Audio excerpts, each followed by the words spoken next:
All right, good evening. It is 6:30. I'm going to call the Safety Commission to order. We have 9 items on tonight's agenda.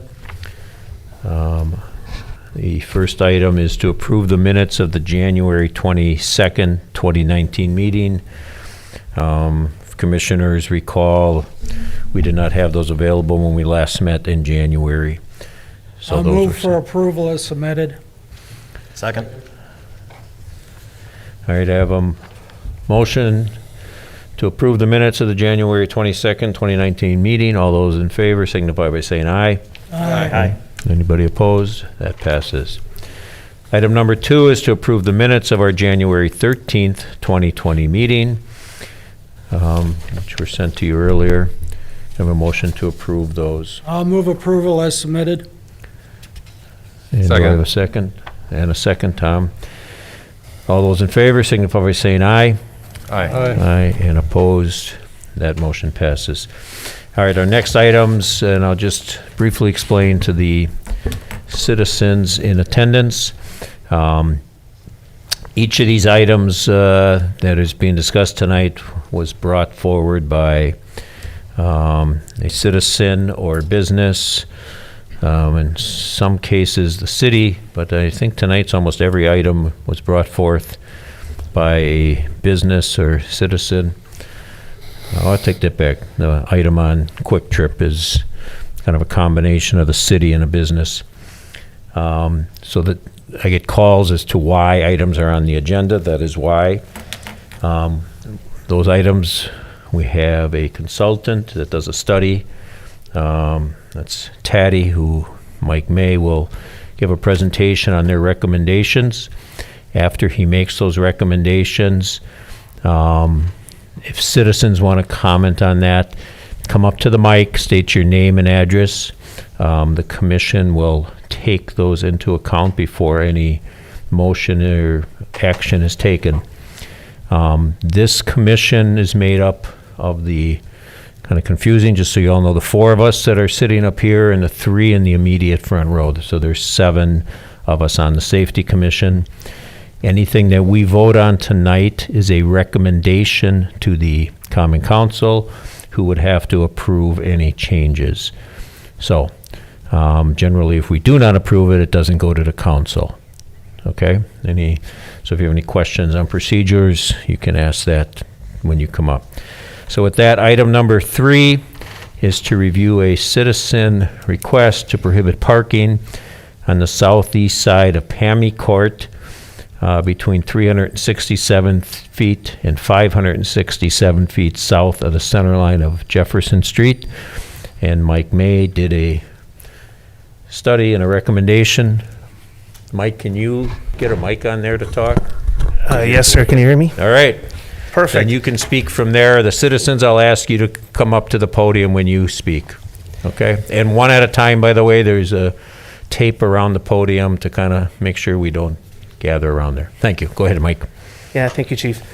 Yeah, so the complaint was that there was an issue on a curve that's located approximately, I believe it's about 350 feet south of Jefferson Street, that when a motorist is heading south on Pammy Court from Jefferson and a motorist is heading in the opposite direction, which in this case, due to the curve, is eastbound on Pammy Court, that when there's a car parked in front of the property at 1545, there is not enough sight distance to see an oncoming vehicle. And so what we did is we went out and we took measurements based on the design speed of the curve, and we looked at stopping sight distance. That's the distance at which a motorist can see an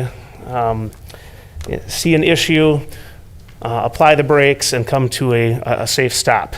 And we needed to look at that from both directions, and basically what we had found is the trees in the northeast corner of that curve, which are on private property, obstruct the vision of motorists. And so in order to correct that, our recommendation is to prohibit parking along the southeast side of Pammy Court, south of Jefferson Street, from 367 to 567 feet south of the center line of Jefferson Street.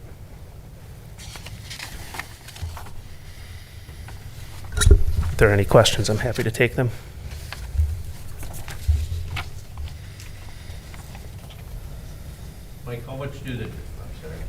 Mike, how far do the trees hang over into the right of way? Do you have any idea?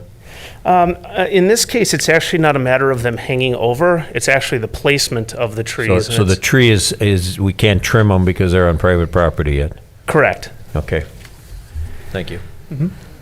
I didn't drive out there, and I apologize for it, but I understand there's another set of curves identical to this one.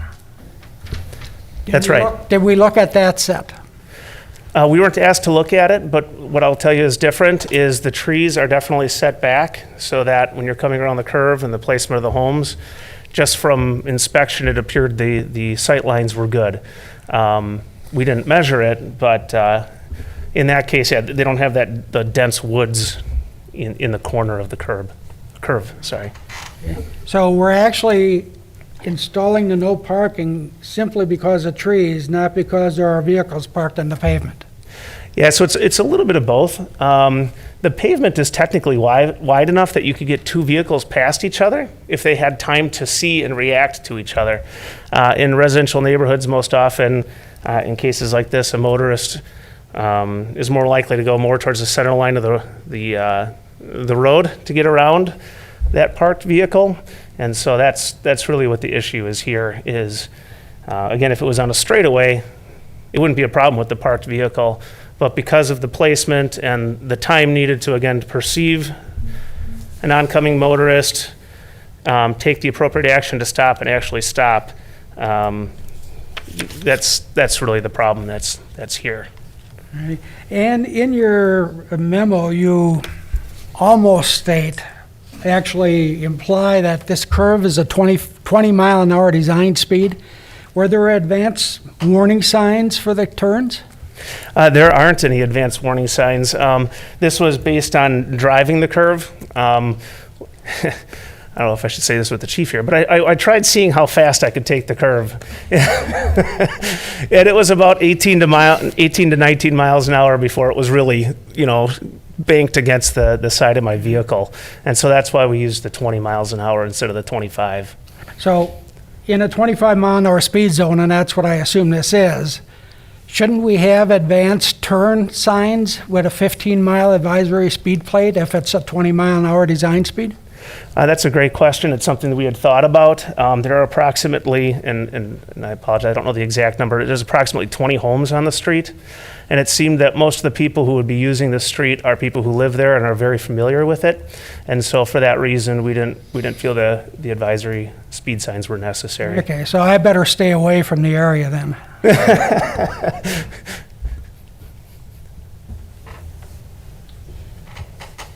Any other questions from any of the commissioners? Go ahead, Steve. This is a dead-end street, right, basically? Correct, So the majority of the people that use it live there. correct. They know the curb's there. They know what it's like. Now, if I'm not mistaken, 1545 is a group home, correct? Correct. Okay. And I know that at least 2 or 3 of the clients there are wheelchair-bound, Mhm. and they ride the taxis. The problem that they have with the taxis is they cannot load them in the driveway. So if we do this, are they going to be able to stop in front of the house and load? That's a great question. I don't know what the chief's interpretation would be, but my understanding in the statute is when there's loading and unloading, that a person can park in a no parking zone as long as it's a loading or unloading function. So I would think, unless it's also posted, no standing, no loading, things like that, that they'd be able to do that. And I can't remember the grades on the driveway. I apologize off the top of my head. But there was a driveway there that's rather large. I'm not sure what the slope is on that. From what I was told, that's not the issue. The issue is the width of it. Oh. Because when they have the wheelchair ramps, they got to come down out to the side. Okay, And in the winter, they get stuck in the snow or they, go off the edge of the driveway. There's not enough width there for the whole thing. okay. So that was the one concern that was brought to me, but it just, for how many cars travel out a day? 15, 20, 25 maybe? You know, if again, going off 20 houses, that's probably maximum 200 trips a day. So 100 trips in, 100 trips out. That many? Okay. Over most households on average will have about 10 trips. But it's 5 safe in, to 5 say the out. majority of the trips in and out are people that live there Correct. and know how it's designed. That's right. Okay, thanks. In response to the loading, unloading, generally, people have to understand it has to be active loading and unloading. So in the case of a taxi, it would not be a problem. Right. Any Have there other been any questions from accidents? commissioners? Go ahead, Tom. I just wonder if there's any accidents here since Pammy Court's been around quite a while. I don't recall seeing any crash data, but I'm seeing a head shaking no. No, we From the did other not side have of any the room. mid-block. And while people mention, and I'm sure there are some others here, but we had 3 calls from people that live on Pammy Court. One was the Kathleen Luce, if I pronounce that correctly, at 1515 Pammy Court. She is happy to see the removal of the parking. A second is a Judy Steyer, if I pronounce that correctly, at 1465 Pammy Court. She is also in favor of removing it. She sees this as a dangerous curve. And then a third, a Trish Wolski, who lives at 1555 Pammy Court, who disagreed. She thinks if drivers drive slow enough, they can get by there. So I don't know if any of those people are here and want to speak, or if anybody else from Pammy Court wants to speak. Could just come up one at a time, please. State your name and address and let us know what you have in your mind. My name is Trish Correa, and Roger Walski also lives at that address, so I think that's how the name got changed. Oh, I'm there, but sorry. That's okay. You're 1555 Pammy Court? Correct. And on this map, that would be the first house there, so there's already no parking on the other side of the street. And so that would take away my parking for approximately a football field. So it would be quite a distance if I had a guest that would need to park on the road. And I do work from my home, and my office is right at the front window, and I watch the cars that go by. The first thing I can tell you is people drive way too fast for that curve. There are a number of individuals, I won't name anyone on the block, but they text when they're driving on that curve. They're younger drivers. And the other thing I noticed is that this morning in particular, there was a car parked at the group home next door. It's a small car, and the first thing, because I'm there usually on my computer around 5 o'clock in the morning, maybe 5:30, and then all day. And I noticed that the car that came from the dead end that was going to Jefferson was kind of hugging the opposite side of the road, the oncoming lane. And I thought, well, that's quite a distance between the parked car and the vehicle that was driving. And then the group home staff member left. The car was no longer parked there. And then I watched all the cars that came from the dead end to Jefferson. They're all driving closer to the left curb than to the proper lane. So I'm not really sure why they do that, but I would think that if we had maybe lane markers of some sort, that they can see where they're driving and make sure they're on the proper side of the road, it would be helpful. I also have been there, I built that house, so I've been there the entire time Pammy Court has been there. I've never seen any near misses. I've never seen any issues other than people are driving fast, and I'm right on that curve. And as we wait to turn into our driveway, the people coming from the dead end are always in our lane. And you can see from turning in, right? You can see my first driveway. I can see the cars coming from the opposite direction. So I'm not really sure what the issue is, but this would take away all the parking for my home for at least a football field. So that's kind of concerning to me, not only for now, but if I ever try and resell my house, to tell someone you have no parking on the road.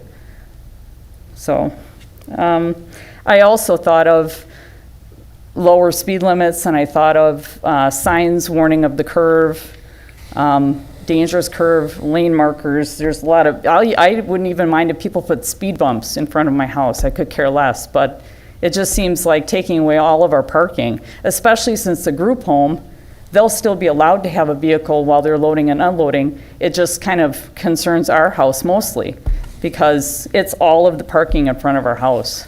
So. And there is a fire hydrant too, so that just pushes it farther for us. So that's all. I appreciate your time, and I understand that it may seem dangerous, but if people actually drive down the correct side of the road and they slowed down and they weren't texting when they were driving, that might be a little helpful. So thank you. Thank you. Anybody have any questions? All right, anybody else here on Pammy Court that wants to speak?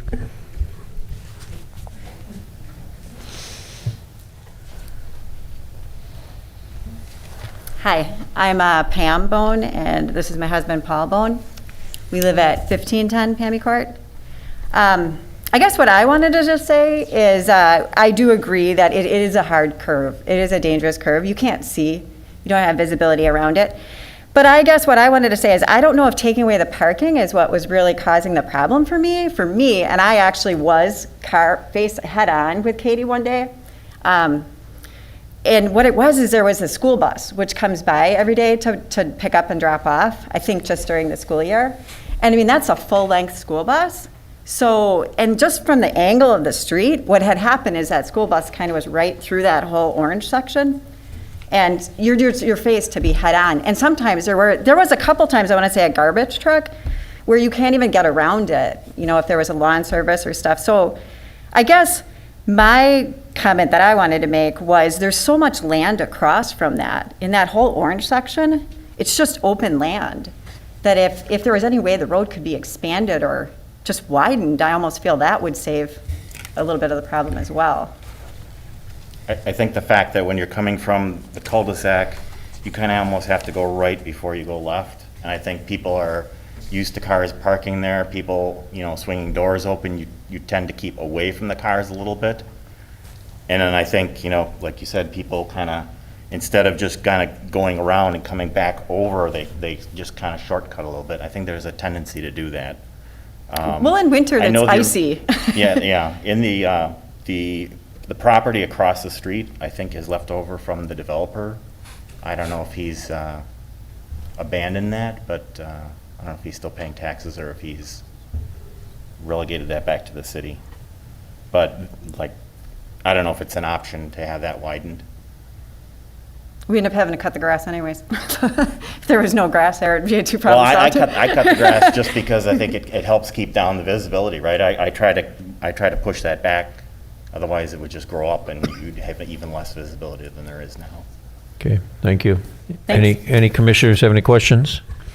Do you own a chainsaw? We could get rid of those trees tonight. I do. Yes, I do. They're newer You owners, know, maybe they'll cut it down. I meant that humorously for the person taking notes. I would never do that on offer. They took out the lilacs. Very nice. I believe that land across the street, although I'm speculating from memory banks, 30 years old or 20 years old, that, I think that's all nature preserve area. All right, if you could just state your name and address, please. My name is Kathy McCardle, and I am here on behalf of 1545 Pammy Court, which is the group home. I am the administrator that operates that group home. We were the first home built on Pammy Court when that subdivision went into place. So that's just going on 20 years now that we have served individuals with disabilities in that location. To my knowledge, there has never been an accident on that street. None that we're aware of.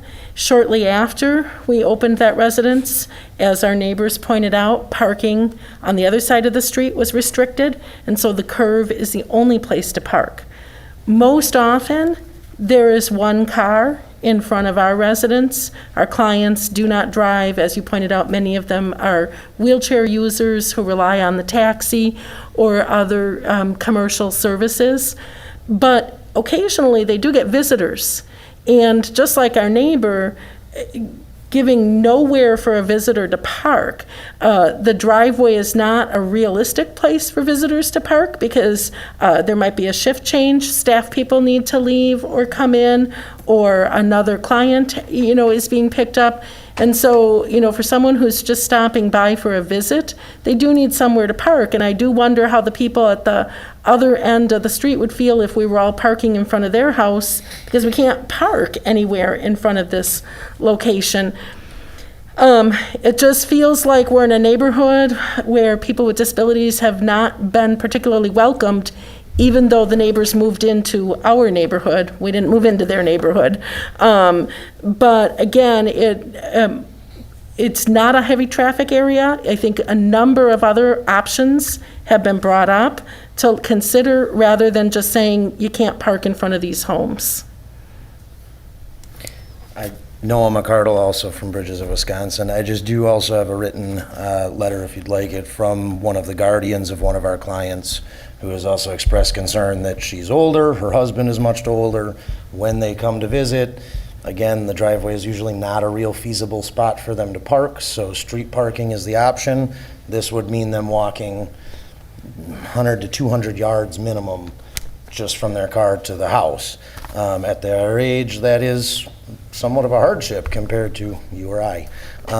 So I think that needs to be taken into consideration. Again, I think my big thing is simply there seems to be a lot of other options we could look at, lowering the speed, putting in a special speed zone, something that wouldn't take away all of our parking.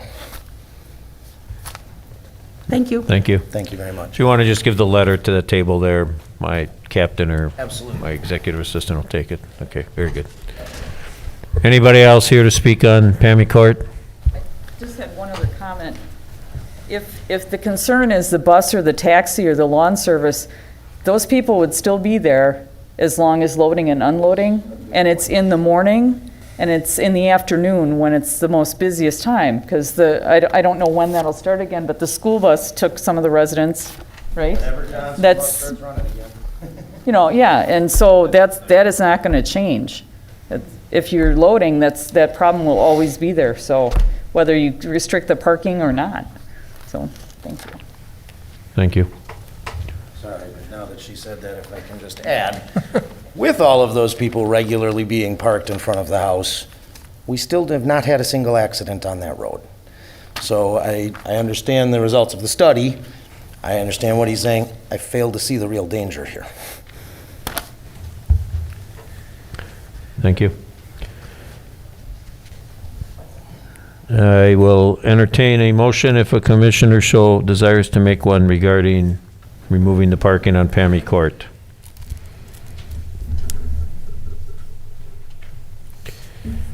Having no motion, that item will fail. We will not pass that request on to the Common Council.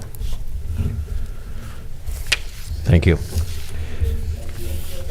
Item number 4 is to review a citizen request to prohibit parking on the north side of Barton Avenue from 127 feet west of the center line of Parkfield Drive to 118 feet east of the center line of Parkfield Drive.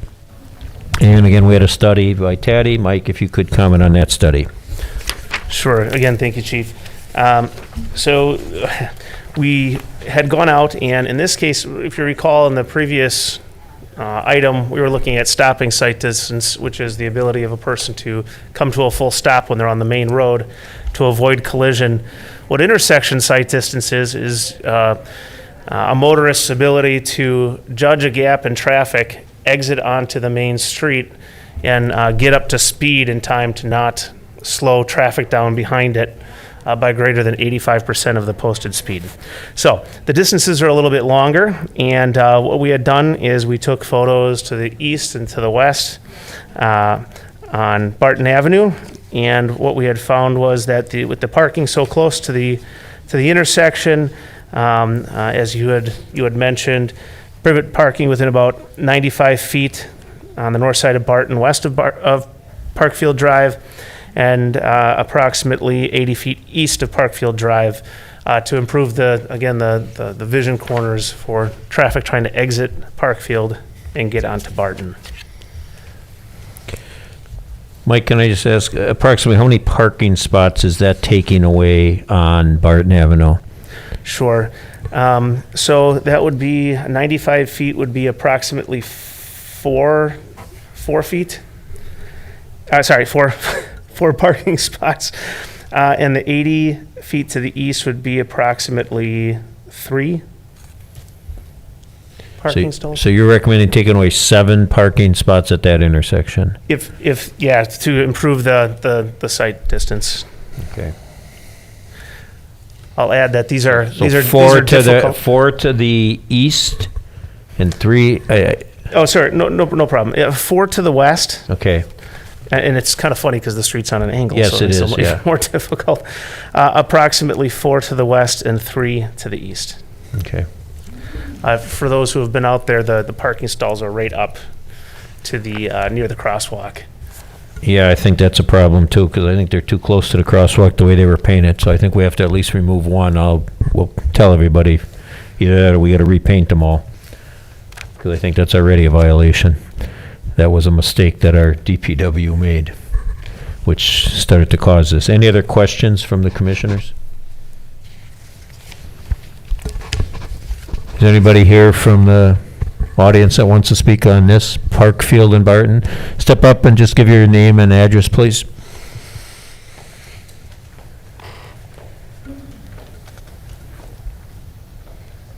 Hi, I'm Nicole Lang, and this is my husband, Daniel Lang. I definitely see the visual. Can you give us your address, please? Oh, I'm sorry, 1936 Barton Avenue. Go ahead. I definitely see the problem with the visualization with that issue, but with how much parking we have there to take away all of it would be horrible. We're a family of 5. We live in a condo there. Our kids are shortly going to be getting their driver's license, and our neighbors down the street, they park out on the front street, so I'm just kind of trying to see where we're going to be able to park. And then our neighbor, she parks out on the street. Our driveway is a 2 parking only in our driveway at the condo. So to take away spots, we really don't have much to go with all of our neighbors, and then their kids parking at needing spots. When our neighbors' nieces come over, they already park us in the driveway half the time anyways, but there's just so much traffic going just in our lot alone. Okay. How many spots are you given in your condo there? Technically 1 for each of us, and then we have a garage, but our garage is so small we can't park in it, so.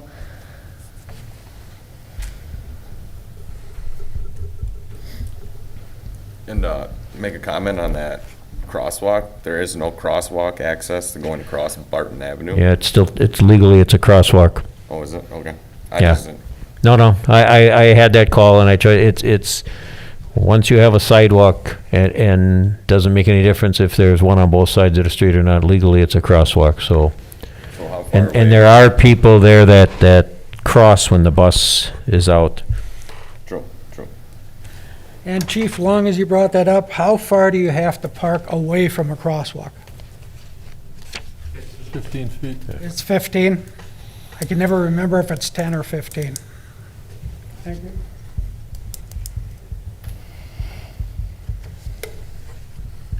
Is that 15 feet from the curb, or is that from where the actual sidewalk starts? You- From the crosswalk. If you visualize the sidewalk, if it were to go across Barton Avenue, Okay. it's 15 feet away from where that line would be for the walk if it were there. Okay. I was just curious. Basically, one of those car spots. About, right, max 15 feet, or Mike? Yeah. Okay. Anybody else here on that intersection?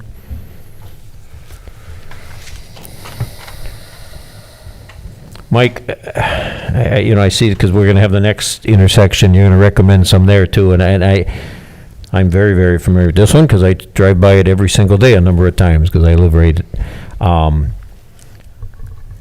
I guess.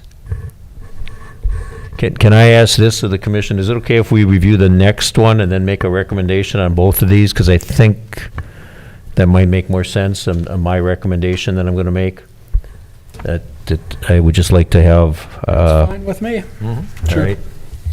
So then I would like to discuss item number 5, which is just 1 block away, which is a citizen request to prohibit parking on the north side of Barton Avenue from 140 feet west of the center line of Skyline to 145 east of the center line of Skyline. And again, Mike, if you could comment on your study on that one. Or same general measurements, looking to the east and west, again, a passenger vehicle.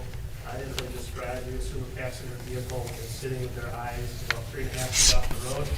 I have to see an object 3.5 feet off the road, approximately 300 feet down the road. So they have to see a truck, we're assuming they sit about 7.5 feet off the ground, and they have to see an object about 400 feet. I'm giving you the approximate of that exact measurements. But a similar recommendation here. So this would be a recommendation for prohibiting about 105 feet of parking to the west of Skyline, and to the east, taking it to the city limit, which is, I can't recall the exact distance, but it was approximately 140 feet. Yep, 145 feet east of Skyline. And again, it's the same general issue of if you're a car, you can't see oncoming traffic if you've got a larger vehicle parked. Okay. And the road there also is a little bit different than it is even a block away, curve-wise and hill-wise. That's right. Off to the west, at the hill, and actually the speed increases just to the east.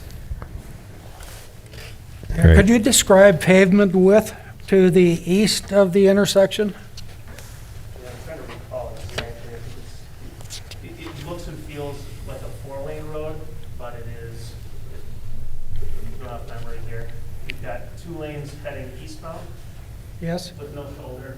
The opposite direction coming westbound, you've got 1 lane, and then the second lane is sort of a parking / shoulder / right turn lane. And how far does that extend approximately where it would be full width to the west of Skyline? Oh, sure. I can't tell from this aerial photo because I'm partially blind. I know it tapers just to it tapers down to the west. Yeah, how far away? That looks like it's from the center line. It looks like approximately 300 to 325 feet. Where it would be full width or starting to taper? Starting the,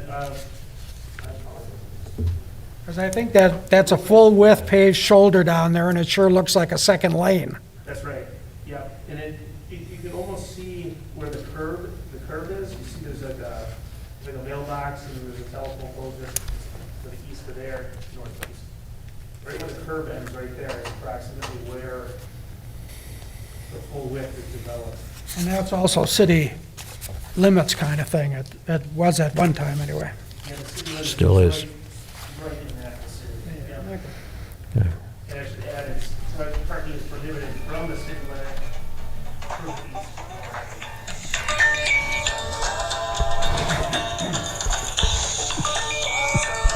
Sorry. It's all right. Is any citizen here that wants to talk on Barton at Skyline?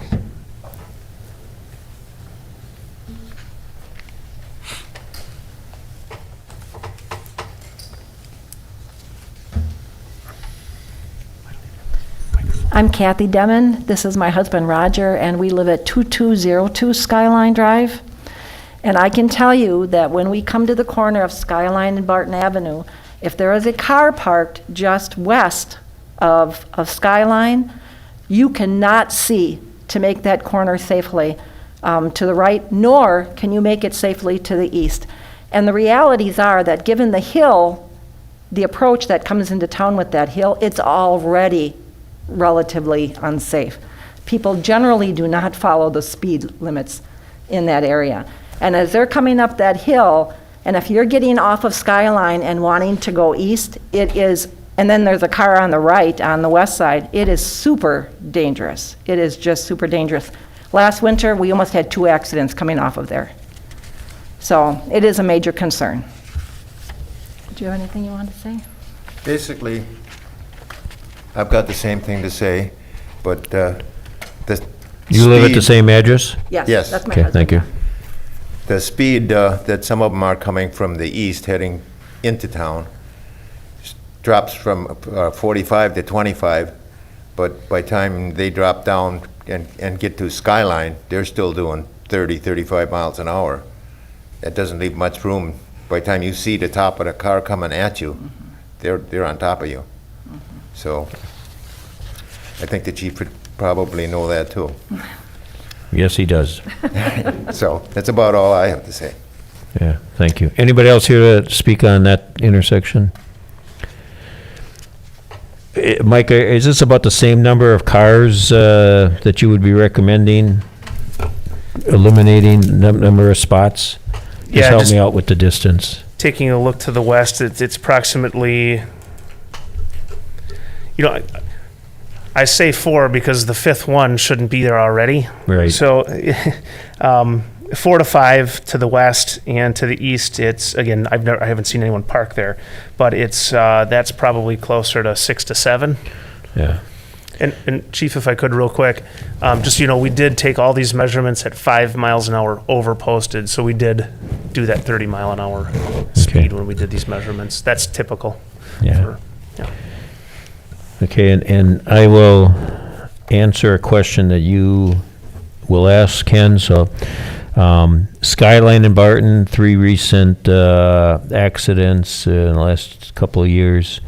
And they were all people attempting to turn that got rear-ended, and I can tell you, I think what the neighbors were saying there, because I turn there every day, is you start to pull out and you don't see the people that are coming into the city.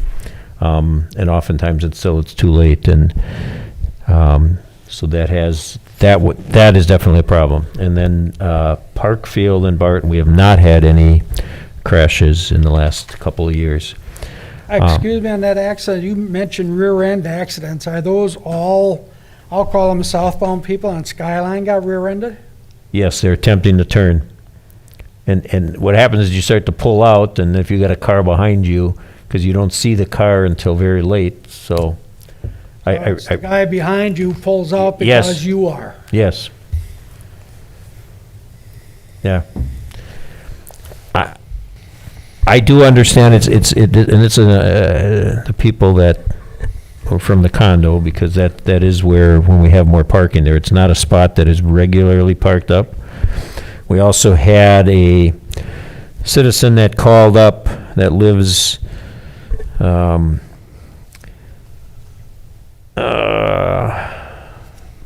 to find the address here, but was not in favor of this because they thought they would take away parking on Parkfield.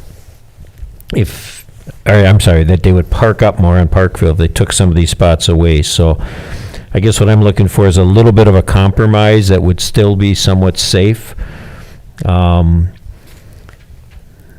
So I don't know what those measurements would be, but Max or Mike, if you could help me out there, if we could maybe make a motion to say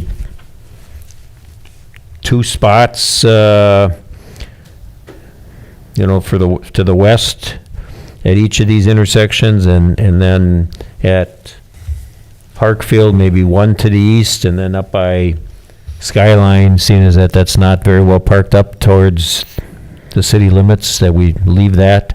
Am I making sense to you? I don't know what that measurement would be, and maybe if I make that motion, can we figure out the measurement later, Max? And I'll interrupt again. So on Skyline, what you're really saying is prohibiting parking to the east of Skyline to the city limits. yes, and then Okay. to the west, like 2 parking spots. And then at Parkfield, I would say 2 to the west and 1 to the east, because that doesn't seem to be as much of a problem on Parkfield.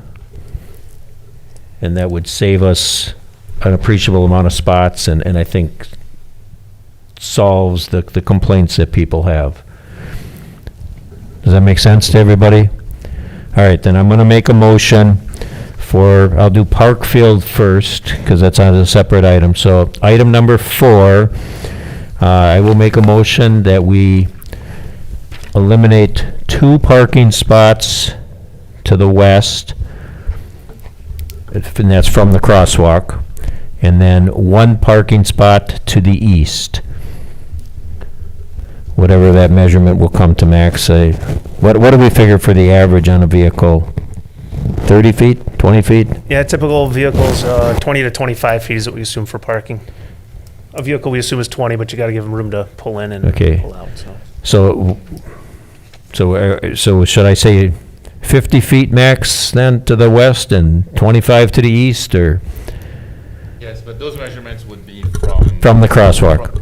from the crosswalk. Yeah, So all right. we'll translate it to the center line to put. You'll in the translate crosswalk. that, all right. Then I will make that, I will adjust my motion then and say 25 feet from the crosswalk to the east and 50 feet from the crosswalk to the west. That make sense? Yes. All right. Can I get a Second. second on that motion? Debbie, did you get the motion? Yes? All right, all those in favor of that motion signify by saying aye. Aye. And then for item number 5, I will recommend that we do no parking 50 feet to the west of the crosswalk and to the city limits on the east. And can I get a second on that motion? Second. All those in favor of that signify by saying aye. Aye. Thank you. And thank you to my neighbors.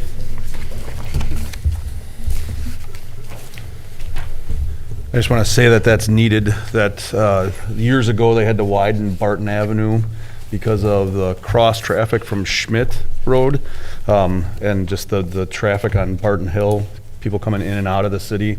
Speed is an issue there. I know for a fact, because I have a scar on my head from an accident in 1986. I think there's a little bit more to explain. Never mind. Driving or passenger? Driving? Riding. Oh, right. All right. Item number 6 is to review a citizen request to prohibit parking. Actually, this is more than one citizen. This was a few of them. To prohibit parking on the north side of Hickory Street from 120 feet east of the center line of 7th Avenue to 100 feet west of the center line of 6th Avenue.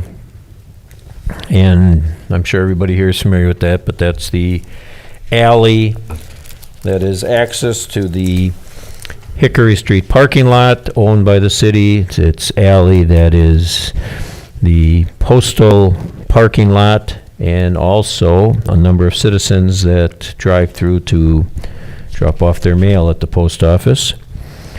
So that was the issue, and I will just tell you that one of the requests came in, well, just don't allow the bigger cars to park there. I don't know how to put a sign up and say, don't allow big cars to park here. So we asked Mike to look at that also. So if you could give us a summary, Mike. Sure. This is a tough one. You're in a downtown urban area in a place where, even though it's statutory 25 miles an hour, it's difficult to go much higher than 25 with the nature of the street, how narrow it is, et cetera. So we did all our measurements based on 25 miles an hour. Again, this was intersection sight distance. So this would be a person pulling out of the alley, being able to judge a gap, pull out, and have a motorist not have to reduce their speed by more than 85% of what they were going at before. The distances on that were much more than the recommendation, and so what we did is we took a look at stopping sight distance instead, which is a shorter distance, so that if a vehicle pulled out of the alley, a motorist on Hickory would have time to see the motorist, take the action to apply the brakes, and come to a full stop. Based on the measurements, what we found is approximately 3 spaces would need to be taken if you wish to make stopping sight distance work. That would be 1 space to the west of the intersection of the alley and 2 spaces to the east of the intersection. I will quickly mention, from being out there, parking is at a premium, it appears, in the area. And taking a look at crashes for a 19-and-a-half-month period from January of 2019 to about mid-July, there were no crashes at the intersection. Thanks. Yeah, this is partly a question of you, Mike, if you did the drive. I understand there's no crashes, but the complaint that people give, and I myself have experienced, and I just did it again the last couple of days because it is the premium downtown parking there, and that was our one complaint that we had from the people that own Time Investments right on the corner there, that they value those spots. But when you're pulling out, you want to look to the east, even with I know people say a bigger car, but you literally can't see anybody coming up that hill until you are already out into traffic. And so I get, I think people are cautious. I get there's no accidents, but there is just a common sense safety to at least take one of those spots away to the east. I don't know if that doesn't seem as bad to the west, but to the east, you literally cannot see. And I don't know if it's a curve in the road partly has it, or the crest or whatever, and then I'm sure everybody here has experienced that to some extent. Sir, are you here to speak on that item, or are you here on a different item? Oh, okay. So like I said, I know downtown they're always concerned, particularly Time Investments does not want this. Anybody else have any comments or questions on that? I'll offer a comment, even though it might be a little off to the side. I drove that alley at least 3 or 4 times a day for several years when I worked in that Time building. And I always found that if I stopped at the stop sign and you look down the sidewalk, you could see cars perfectly. It's the idiots who overshoot the stop sign, go across the sidewalk, and then stop. I didn't mean to call you an idiot, Chief. No, you But got it's a point people there. who I am. shoot through the stop sign and don't stop until they're across the sidewalk. Those are the people who can't see to the east. Okay, and you sent an email on that, and that's why I redrove it. I understand what you're saying, but when you start to go across the sidewalk, those cars that are coming up are on you fast enough that you. Oh, yeah, if you don't watch Yeah. far enough down and wait long enough to make sure there aren't any headlights past where you can see, yes.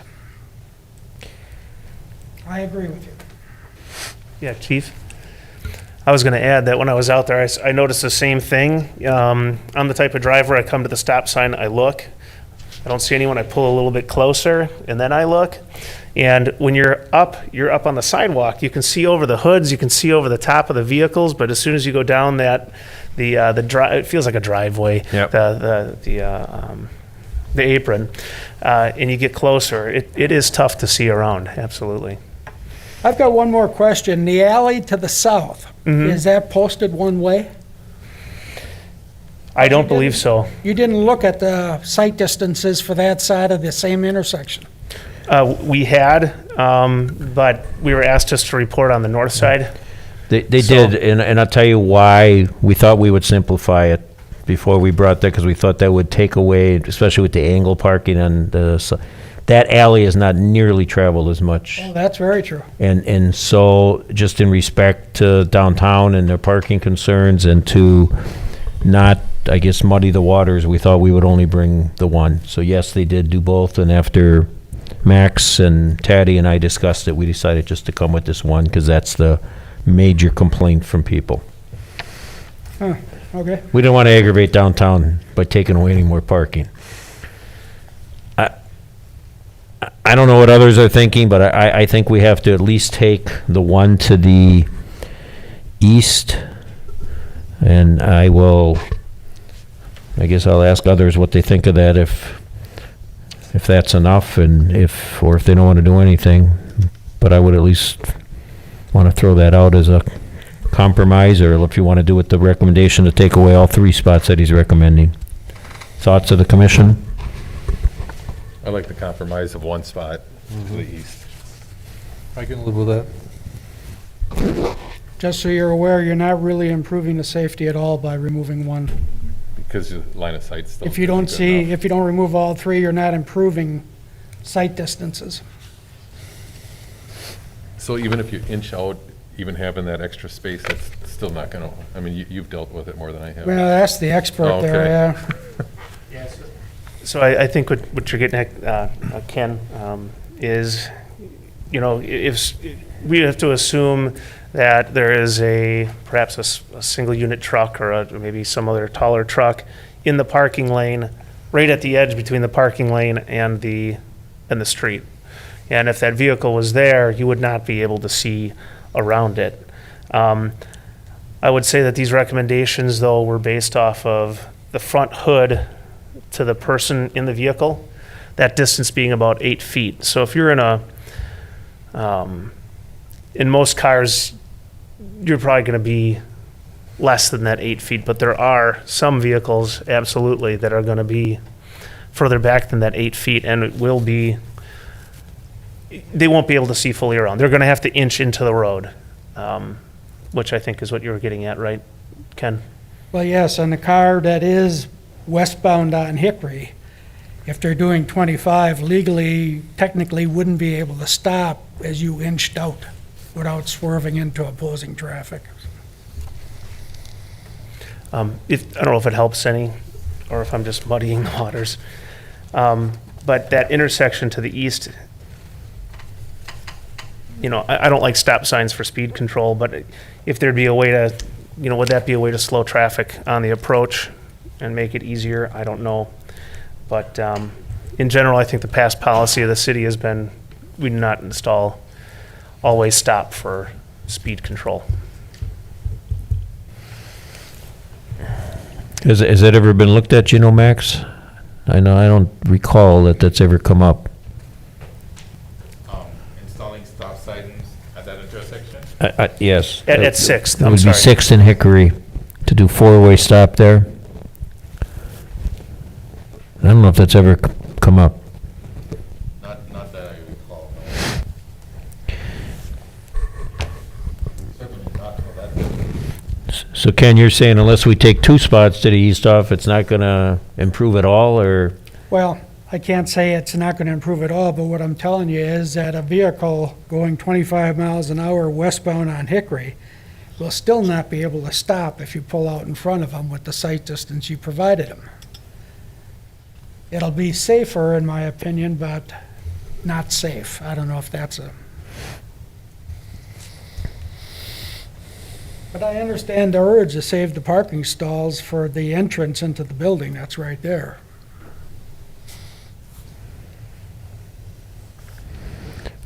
All right, anybody want to make a motion on this item? I would make the motion to eliminate, and again, I'll use the footage, but that first spot to the east of the alley, however many feet that is, max.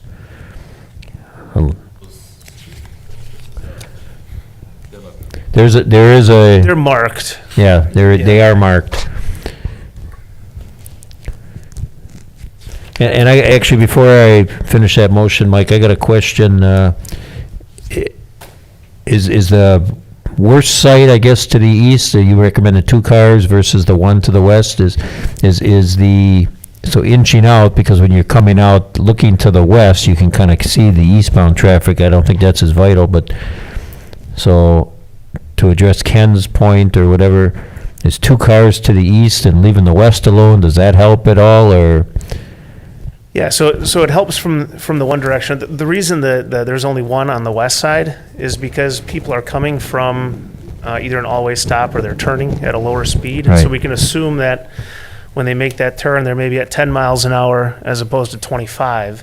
And so that's where that one vehicle comes from. From the other direction, we're assuming they're coming at the full 25. Okay. So that's the difference. Also, for the one on the west, when you're looking at a moving vehicle, it would be 12 feet further south from you as you're pulling out, because it's in the far lane, so the Right. vision triangle is much easier to meet. That's what I guess I was getting at. Oh, thanks.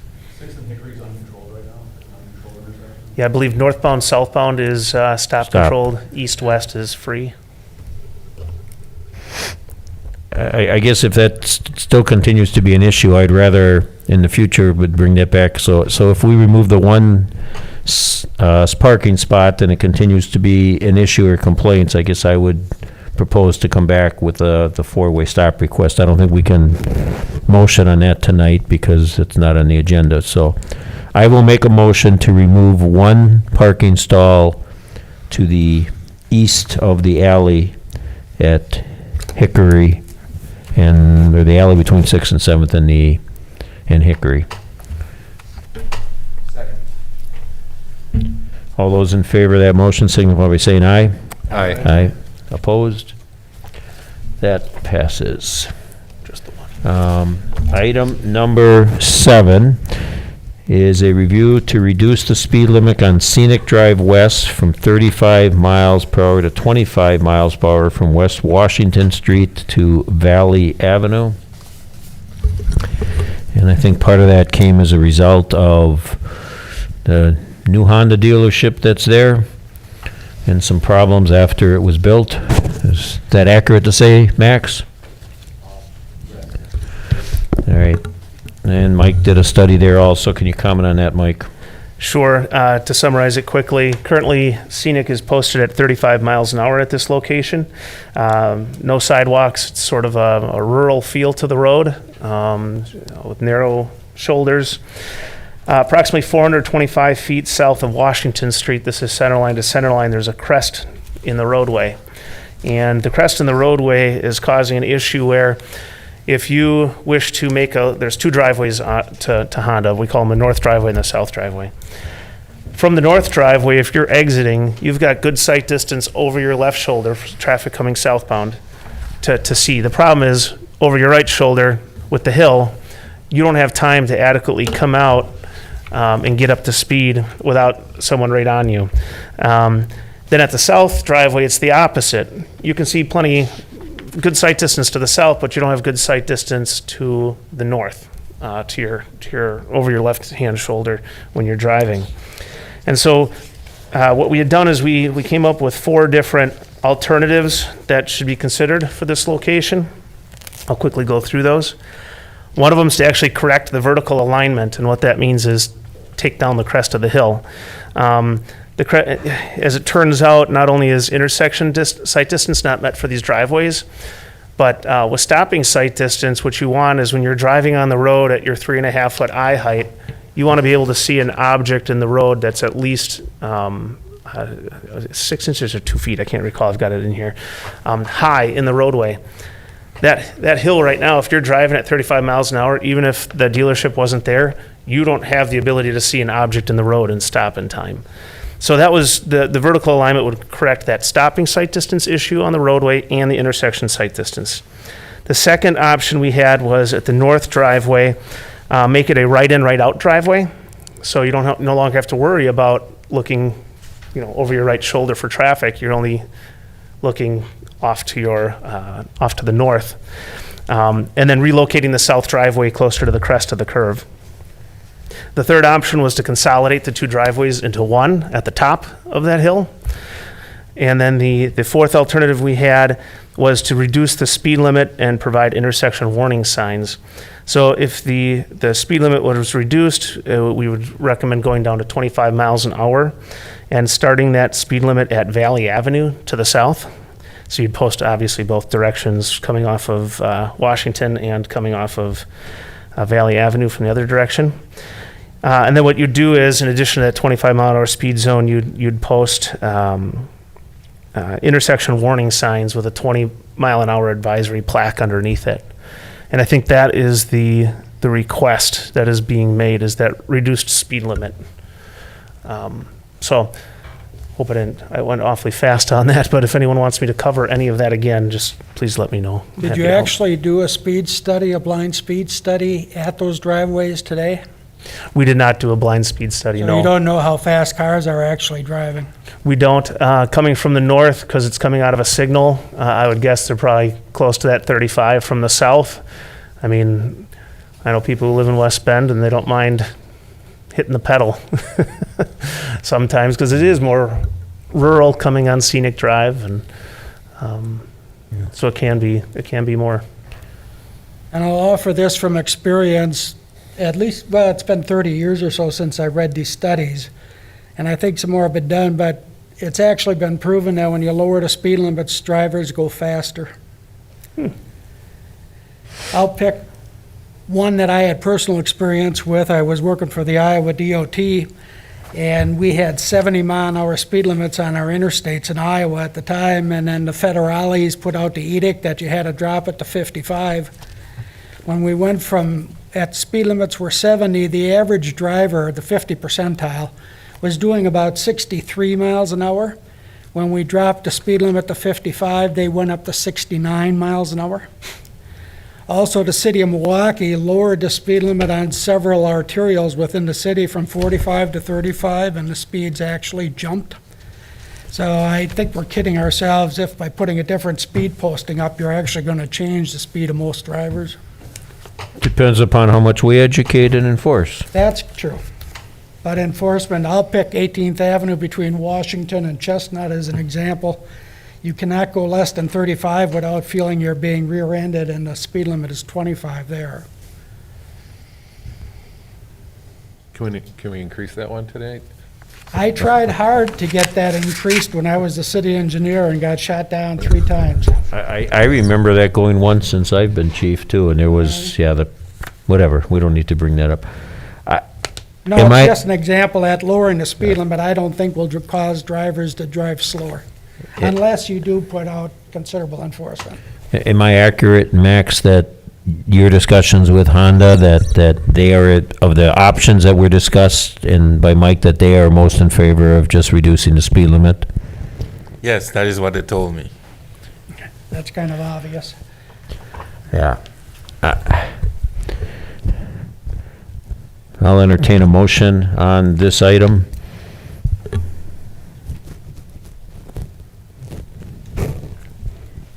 Nobody sees the value of lowering the speed limit? I would. Jim will make a motion. Any second on that?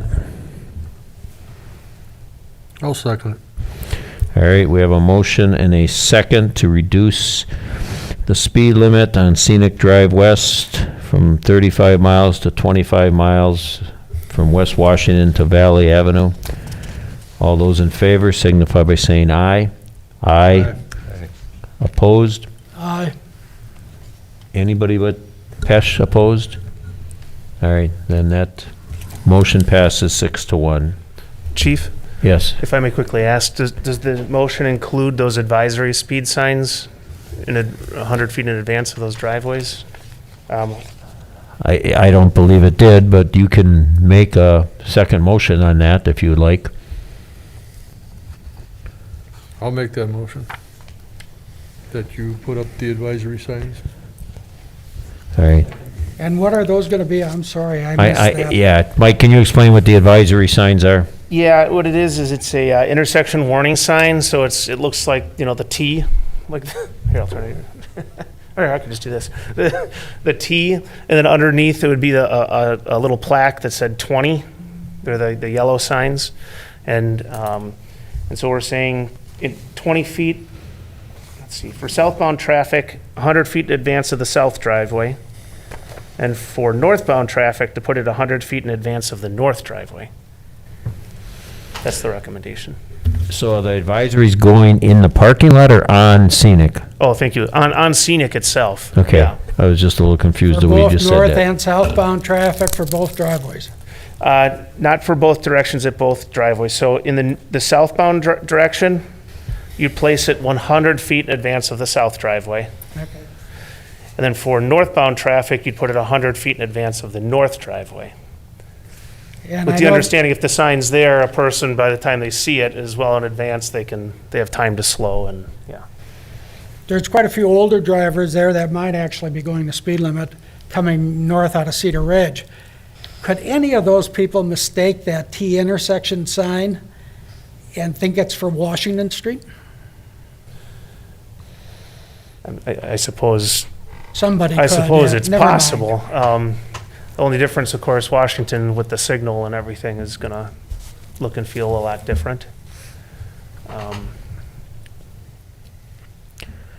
I'm okay with that. My only problem when we do that is it always leads to a number of other people wanting those warning signs at other spots in the city, and then we this is a unique situation because of the new dealership and the new driveways and people not used to it, so. Max, one more question for you. Did the site plan that was submitted have a PE stamp on it? Was it prepared by a professional engineer?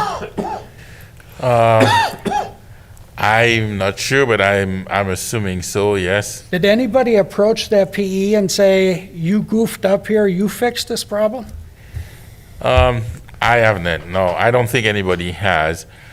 We approached the developer who would have hired the engineer and told them that because the driveway basically is creating the problem, then they would have to be responsible for implementing whatever solution the city would. And he didn't volunteer to foot the bill, huh? Excuse me? He didn't volunteer to foot the bill, huh? No, but we told him he had to, so. On what Yeah. grounds? You approved the site plan. Yes, but, I would, if I were the developer, I'd tell you to go, you know where. well, thank God you're not the developer Yeah, I then. suppose. But that professional engineer who stamped those plans does have some liability, and he should be made aware of that Yes, liability. I'm not sure if the site plans are usually required to be stamped by a professional They engineer. usually are. Yeah, then, yeah, that's a discussion that probably the developer could have with that firm that they Not the hired. developer, he won't. What was that? The developer does not have the problem, it's the city has the problem. The developer is not gonna do it.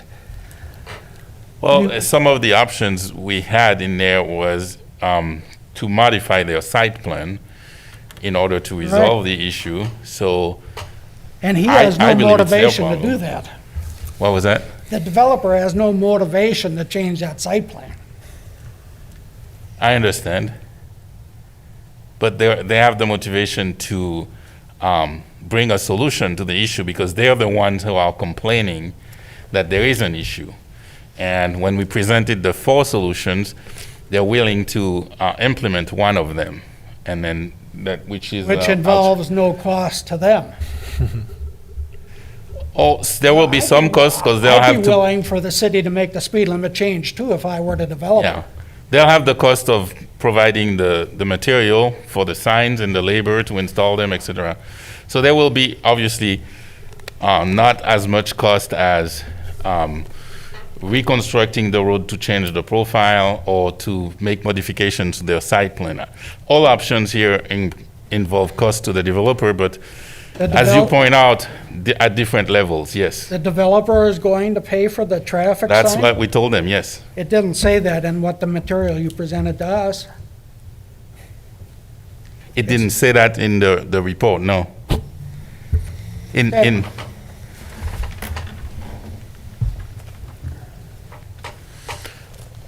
All right, so we have a second motion on this item to install the advisory warning signs. Did I have a second? Was there a second on that motion? All right, we have a motion, a second. So this is in addition to the reducing the speed limit, the advisory warning signs. All those in favor of that signify by saying aye. Aye. Aye. Opposed? That motion passes. Item number 8 is a review request from the engineering department to install traffic signals at the intersection of West Washington and Shanehour. This was on the January agenda. It was originally voted down. I was contacted afterwards, and so, seeing as I was one that voted it down, I have the option to bring it back. I have brought it back afterwards. We were contacted. I believe there was a considerable amount of information that we were not given back in January. And so with that new information, I believe it was worthwhile to bring back to the commission. Max, you have any more to comment before Mike does his presentation? not at this time. All right. Then, go ahead, Mike. Excellent. So on this one, so everyone's aware, I'm working for Quick Trip on this one, so it's kind of interesting, but certainly in the interest of the city as well. So I'm just going to give a quick presentation summarizing the traffic study so you can see how the signal will work, what the site plan looks like. Any other questions on the site plan, Troy Malazova from Quick Trip is here to address them. So I will begin with a quick overview of the Quick Trip site plan. You'll see a copy of it on your screen. They're proposing 4 access points. One of them is a driveway about 385 feet north of Highway 33, Washington, along River Street. Another 2 are located along Schoenauer. Did I pronounce that correct? One is approximately 205 feet north of the center line of Highway 33. The second one approximately 375 feet north of the center line. And then to the west on Highway 33 itself, about 455 feet, again, center line to center line with Schoenauer. They're proposing a right-in, right-out driveway. In addition, what you'll see on the site plan is there's some modification on Highway 33 itself. These have been reviewed by DOT. They had some minor modifications. My understanding is those modifications were ready to be submitted to DOT. But in general, the concept, DOT is happy with this. They're also accepting of a traffic signal. They haven't given the official yes yet because they just want a couple minor things updated, things like signs on medians that say keep right, things like that. So this has been reviewed by them. And again, any other questions, I'm sure Troy will be able to address those for you after a while. So give you an idea of the traffic study. We've got a trip generation here for the proposed Quick Trip versus the mobile that was existing at the site at the time. I was out there today and the mobile is now gone. But to give you an idea, the Quick Trip is supposed to, or expected to generate approximately 860 trips in the morning peak hour. Now that's not 860 in and 860 out, that's total in and out. And approximately 635 in the evening peak. Again, that's total of in and out. Of that traffic, approximately 30% we expect to go to from the, 35% to from the east on Highway 33. And that comes into play as we go into the traffic signal warrants. I don't expect you to be able to see that from here, but we've got existing traffic and the additional traffic being added. The southbound left turn, you probably can't see that extremely well. I'm having a difficult time this close. But getting close to 135 to 165 foot, or sorry, vehicle number for turning south off of Schoenauer. That's a lot of traffic to accommodate with a stop sign. So what we did is we took a look at traffic signal warrants. These are required anytime a signal is put in. And what we did was we took 13-hour traffic counts at the intersection, layered in the traffic from the Quick Trip. Again, DOT has checked this and has agreed with our work. But basically, the 8-hour warrant volume, what that means is we need at least 630 vehicles traveling east and west on Highway 33, and at least 80 vehicles turning left off of Schoenauer for each of 8 hours of a day. Okay, that warrant is met. And then we've got, so we only need to meet one warrant, but we looked at the second warrant as well, which is called the 4-hour volume warrant, where the data plots have to line up above this plot, and they do line up above the plot. So signals are warranted. To give you an idea what the signal would look like, we would have eastbound left turn indications with flashing yellow arrow. So, you know, when vehicles drive up, they'll see the green arrow and the green ball heading in the eastbound direction. In the westbound direction, they'll see a flashing yellow at the same time while the westbound through is stopped. I got an animation to help visualize this in a minute. I know there was a concern about traffic stopping, concern that this doesn't become like Paradise Drive. Give you an idea, Paradise Drive carries more than double the traffic that is currently on Highway 33 in this area. There's approximately 14,000 vehicles on Highway 33 here. Over off of Paradise Drive, off the ramps, you're closer to 28,000 vehicles per day. So what this diagram shows is the blue traffic is traffic heading in the eastbound direction, the blue lines. And this is called a time-space diagram. So The x-axis on the bottom is your time, the north-south is your distance. And basically what this is showing is that we can get good progression of traffic where you're not getting stopped at one, getting to the next intersection, stopped for a long time. We're able to move traffic well in either direction of Highway 33 in the morning and in the evening. And I prepared a couple of animations. I think I'll show they're each about 1.5 minutes. Do you want to see just one peak versus the other? Sure. I'll show I you the like PM cartoons. peak. It's got more traffic on 33.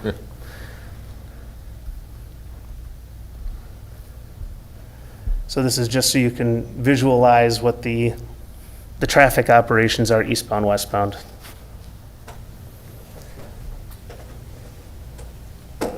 Again, you'll see traffic heading westbound, leaves its signal, gets to River just before it turns green.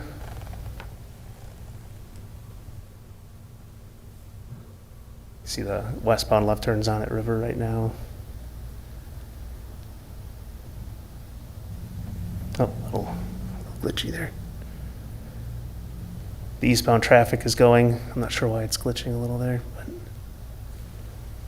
by the time it gets to Schoenauer, the light's already green and moving traffic in the eastbound direction. So the idea here is, could people stop at both intersections? It's possible, but with the distance, it's about 1,000 feet, 40 miles an hour. We're able to generally keep really good progression on Highway 33, so you're not stopping and waiting long times at each intersection.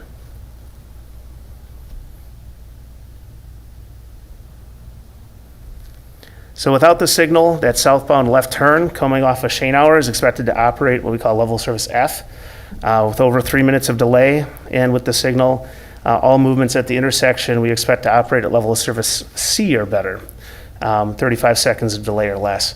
Now that's kind of a geeky thing, right, level of service. A through D is considered good, E and F bad. So, and then on the bottom here, we show what some of the traffic cues are expected to be. And with that, I'll take any questions if you have them. For the driveway going on to 33 on the site plan, how far is that being moved to the west from the current one? Troy, do you know the distance? I thought it was approximately 250 now, and I think it's going to 255. So basically nothing. Troy, Troy, could you come up and just give your name and that you're representing Quick Trip so we can get it in the record? Sure, Chief Troy Maleziva, M-L-E-Z-I-V-A, real estate manager with Quick Trip. I think you have to spell that last name a little slower. Okay, I got a card too if it's easier. M-L-E-Z-I-V-A, 1626 Oak Street, La Crosse, Wisconsin. Essentially, the driveway location that was worked with DOT was there was an access restriction, kind of mid-block, and working through with them, the driveway previously was, if you will, north or south between the canopy and the store. So we shifted that driveway with working with DOT to break their previous access restriction to move it all the way west to the west drive aisle of the store. You can kind of see it behind to the west of the car wash.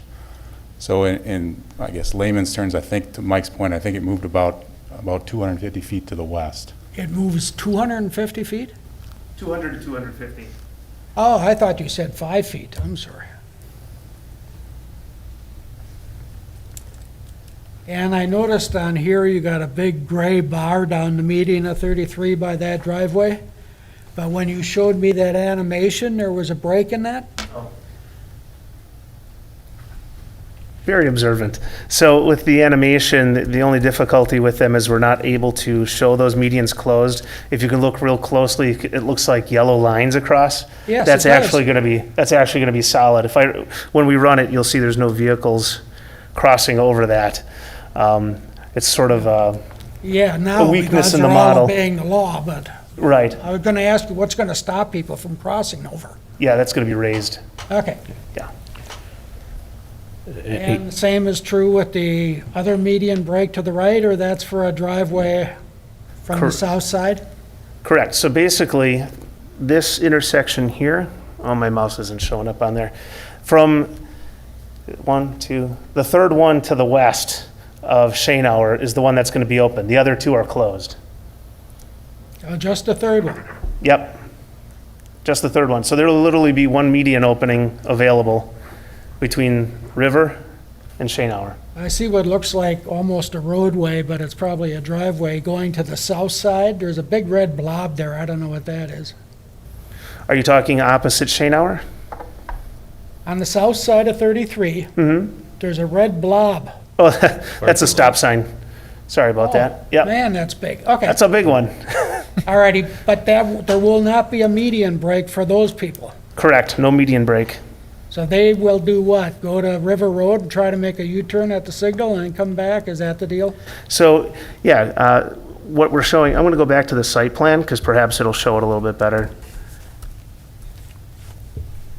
Do you see just to the west of the Quick Trip driveway on Highway 33, that opening that will exist? It already does. No? Yeah, it does, yep. So that will remain, but DOT has asked that we include approximately 50-foot storage lane there, so vehicles can more easily make the U-turn and come back to enter that driveway. Additionally, opposite of Shanehour, there would be a driveway opening, so it would act like a four-leg intersection. The signal would act like a four-legged intersection. The left turn storage lane for eastbound traffic on 33 at Shanehour is about what? 150 feet. Can you make that any longer?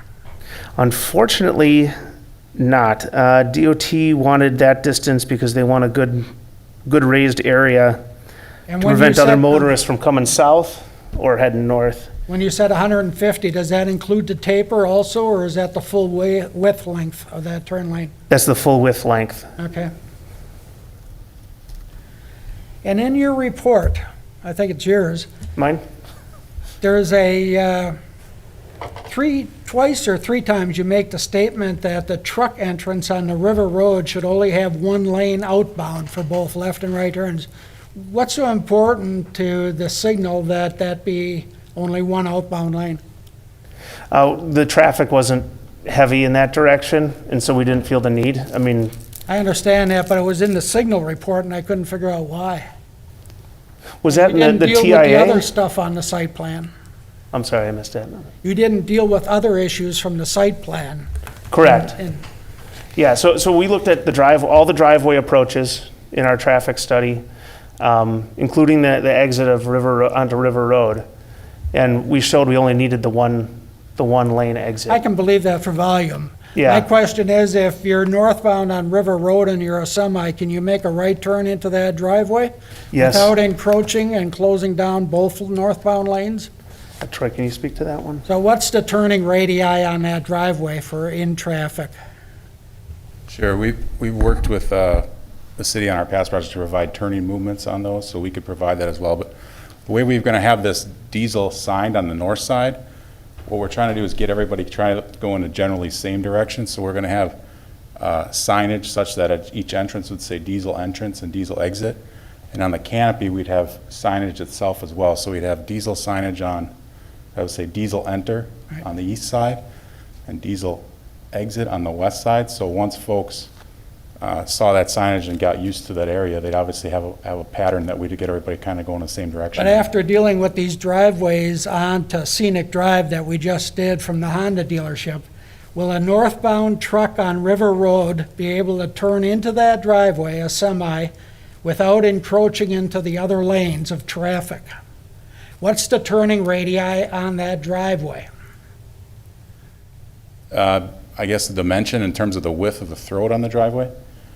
I don't care about the full width of the driveway, I'm talking about the turning radius, so a truck can make a right turn into that driveway from the right-hand lane of River Road. Right. What is the turning radius on the driveway? Yeah, Ken, and I apologize, I didn't do the design on that, so I don't know, but I do remember seeing the plan. If I understand it correctly, I don't know what the radius is, but it shows the longer truck. What is the longest that you guys work with again, the 65? I think they measure out the max just to show the Okay. scale of it. And it does not show it encroaching into opposing traffic. There are 2 lanes going northbound, and I think it goes into that second lane slightly in order to make its turn into the driveway. Is that what you're looking for? Is That's that, what I'm looking for, the turning radii on the driveway. yeah, Because obviously, we ignored those kind of issues on Honda, so. yeah. But not into opposing traffic. But Of both course of the- not. It will block both northbound lanes, Um, a turning semi. It would be turning, yeah, so. Okay. And if you're familiar with River, I wish I had a picture of it, but when you look at it, it almost, in the northbound direction, appears like one lane that widens to 2 just north of the It intersection. almost looks that way already, yep. Yep. So if a truck was doing that, it wouldn't be, And bumping out into a 40-mile-an-hour vehicle or And if something. another truck is exiting that driveway, it's going to be even tougher for him to make that turn, that right turn in.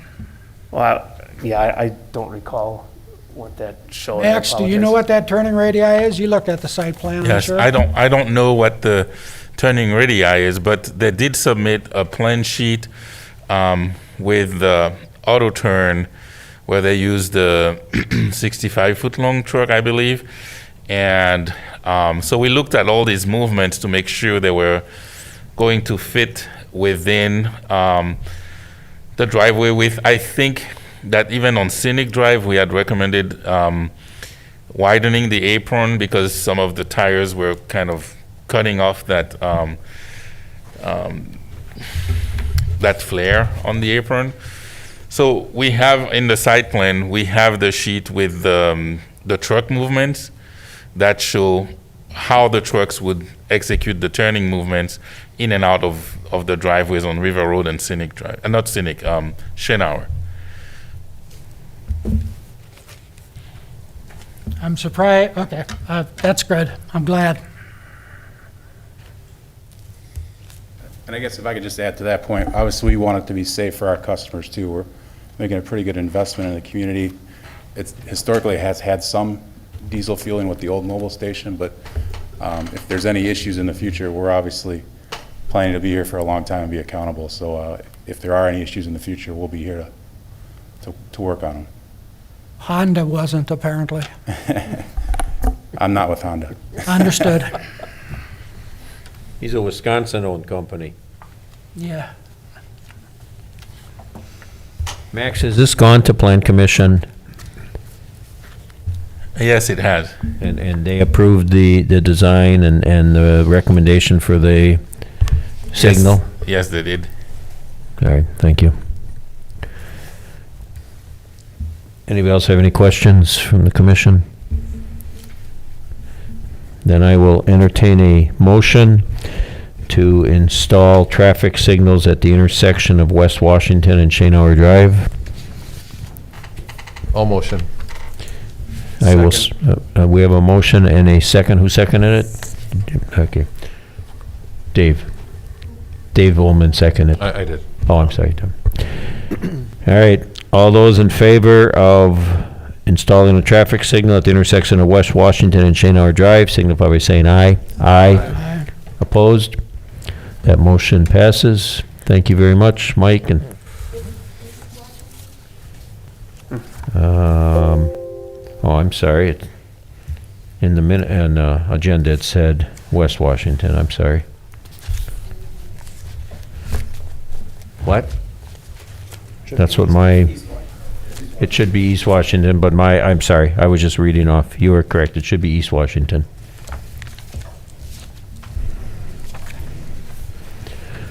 Thank you, Troy. Thank you for your investment in all of your stores here. All right, we have one last item. This was somewhat left over from our previous meeting, where we installed four-way stops at Decorah and Silverbrook Drive. And I believe Commissioner Pesch asked for a study of some turning lanes and movements there. And again, Taddy did a study and a couple recommendations. Mike? I can shorten this up because apparently no one else has seen the problem that I had in the first week that the sign was up. And I was the one who got sideswiped almost. And I know we don't do near misses, but I almost got sideswiped twice by drivers that were trying to pass me on the right when I was stopped at the stop sign. And I understand that doesn't happen, so we could just pass on this one. I mean, let it fail, or, oh, you want a motion to not put them in? No, we can, if Mike just wants to, I think that was going to be the recommendation, is that we looked at it, just, it's just not practical, I think, is the way I read this, is, but Yeah. if you don't want Mike to give No, us go a ahead. summary, or if Just- you're satisfied with that, and the rest of the commissioners are, I'm fine with the written report and and putting that in. We all have the written report. So, Go ahead and give us a short version. Sure, I'll give you the abbreviated version. We couldn't collect new counts due to COVID, but we had counts here from December of 2018 when we studied the intersection last time. The roadway is currently about 36 feet wide from the flange of the curb to the flange of the curb on the other side. And basically, in order to fit in right turn lanes, first of all, we didn't show they were necessary. But in order to fit them in, they would be very narrow, approximately 8 feet. And so our recommendations were, if it wasn't done as recommended in December of 2018, we recommended that northbound Silverbrook Drive stop sign be moved to the downside of the crosswalk on that approach. I drove out there the day and I missed it again. I forgot to take a look if that was done. We had recommended installing stop lines on the intersection approaches at the time, so we want to make sure that's done. And then we had mentioned that there are no other modifications necessary, but if a safety issue arises, to either consider do not pass on shoulder signs, which is an official MUTCD sign, or you could consider the striping the narrow 8 feet right turn lanes. Maybe that wasn't as abridged as I thought I'd be.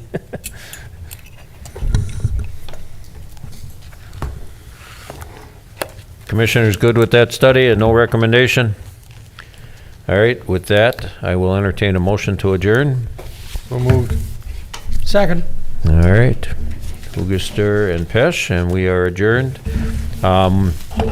I know when I said in January, we were going to come back in March because we had some items. We have a couple more that are piling up. I would hope we will get to those before I'll just say before the holidays start, or deer hunting starts. Right, Max? We can, hopefully, yeah. All right, I thank you all. Sorry, kind of a long meeting tonight. A lot of I don't.